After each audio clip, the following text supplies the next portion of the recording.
Milestone school and college পরিদর্শনে গিয়ে অবরুদ্ধ থাকার কারণ জানিয়েছেন প্রধান উপদেষ্টা প্রেস সচিব শফিকুল আলম। বুধবার 23শে জুলাই নিজের ভেরিফাইড আইডিতে দেওয়া এক পোস্টে তিনি এই কারণ তুলে ধরেন।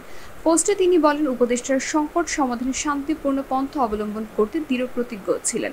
তারা বলেছিলেন, যতক্ষণ দরকার ততক্ষণ থাকবেন। আমরা কেবল তখন স্কুল ত্যাগ করেছি যখন সেটি প্রাসঙ্গিক ছিল। স্বচ্ছতা নিশ্চিত করতে মাইলস্টোন কলেজে একটি কন্ট্রোল রুম স্থাপন নির্দেশ দিয়েছেন দায়িত্বপ্রাপ্ত দুই উপদেষ্টা। এই কন্ট্রোল রুমে প্রতিদিন নিহত ও আহতদের সংখ্যা হালনাগাদ করা হবে এবং তা কলেজ রেজিস্টার বইয়ের সঙ্গে মিলিয়ে দেখা হবে। তিনি আরও বলেন, 2002 সাল থেকে 2024 সাল পর্যন্ত আমি অসংখ্য বড় দুর্ঘটনার সংবাদ কভার করেছি। সে অভিজ্ঞতা থেকে বলতে পারি, বাংলাদেশে প্রাণহানির প্রকৃত সংখ্যা গোপন রাখা প্রায় অসম্ভব। এছাড়া দুর্ঘটনার নিহতদের স্মরণ করে বলেন, যারা এই দুর্ঘটনায় প্রাণ হারিয়েছেন তাদের প্রতি সহমর্মিতা জানাচ্ছি।